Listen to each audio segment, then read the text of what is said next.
देखिए इंट्रोडक्शन इस पार्ट के शुरू कर रहे हैं। दो चरों में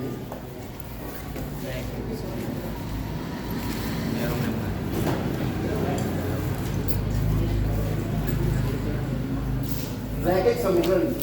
अगर हम दो चरों में रैखिक समीकरण युग्म शब्द में बात ना करें, युग्म का मतलब होता है जोड़ा, इस शब्द को हटा दें। ये कक्षा 9 का पाठ है जिसमें आपने पढ़ा था दो चर x और y। चर कौन है? चर को इंग्लिश में क्या कहते हैं? वेरिएबल। क्या कहते हैं? वेरिएबल। वेरिएबल मतलब बदलने वाला। ठीक है, तो दो चरों में, दो वेरिएबल में रैखिक समीकरण वो ये होती है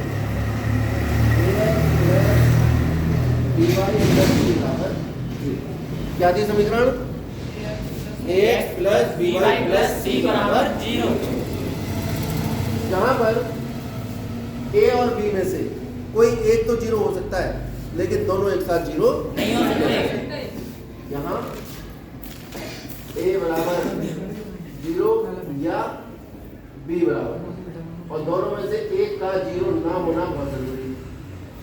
ऐसा नहीं हो सकता कि दोनों एक साथ 0 हो जाए, क्योंकि दोनों एक साथ 0 हो जाएंगे तो दो चरों में रैखिक समीकरण ही रह जाएंगे जब तक चर ही नहीं होंगे। ठीक, इसमें ये जो a b c है ये क्या कहलाते हैं? x का गुणांक कौन है? y का गुणांक कौन है? b। साथ साथ दिख रहा है b। और जो तीसरा पद है वो अचर पद। अगर हम एक समीकरण लें x प्लस वाई प्लस 3 बराबर 0, मैं याद ताजा कर रहा हूँ आपकी कक्षा 9। कक्षा 9 में मान लीजिए एक समीकरण दिया है x प्लस वाई बराबर 2, या x प्लस वाई बराबर 3, या x प्लस वाई बराबर 10। ठीक है, यहाँ पर ये दो चर हैं। x का गुणांक कितना है? y का गुणांक कितना है? अचर पद कितना है? 10 ना। x प्लस वाई माइनस 10 बराबर 0। बराबर के अंदर 0 होना चाहिए, जो कुछ है उसको ले आओ। अब अचर पद कितना हुआ? माइनस। a बराबर 1, b बराबर 1 और c बराबर माइनस। यहाँ तक बात समझ में आ गई? ये थी कक्षा 9 की बात। यहाँ पर चर कौन है? x plus y।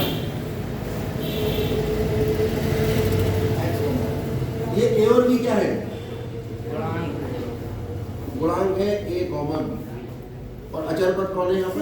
c। अचर पद है। चर को इंग्लिश में कहते हैं हम वेरिएबल, गुणांक को कहते हैं कोफिशिएंट, और अचर पद को कहते हैं।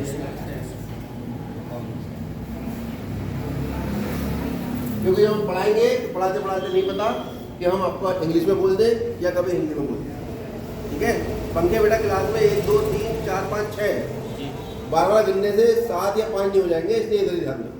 6 रहेंगे, ऊपर देखने की आवश्यकता नहीं। तो हमारे पास ये सब चीजें कक्षा 9 में थी। अब यहाँ पर एक चीज हो सकती है, जैसे x प्लस वाई प्लस 1 बराबर 0 या माइनस 10 बराबर 0। अगर मैं कहूँ x का मान y के पदों में, ये शब्द का मैंने प्रूफ, और दूसरा है y का मान किसके पदों में? अगर मैं x का मान y के पदों में लिखूंगा तो x बराबर लिखूंगा, बाकी सब चला जाएगा बराबर के बराबर। तो x का मान y के पदों में लिखेंगे तो आ जाएगा x बराबर प्लस y इधर जाकर माइनस, और माइनस इधर जाकर। और अगर मैं y का मान x के पदों में लिखूंगा तो y बराबर निकालूंगा। यहाँ अगर मैं y के मान अपनी तरफ से मान लूँ, y का मान 1 मानूँ तो x का मान निकल आएगा ना, बोलो। हाँ, पिल साहब के पास देखो, फोन कर दो। x का मान अगर डालूंगा तो किसके मान निकल के आएंगे? y के। और x के कितने मान में रख सकता हूँ? अनंत। तो y के कितने मान आएंगे? अनंत। और जो भी मान आएंगे x और y के जोड़ा, स्पेशल जोड़ा, जैसे x प्लस वाई माइनस 10 बराबर 0 है, और मैं कहूँ y बराबर माइनस x माइनस 10।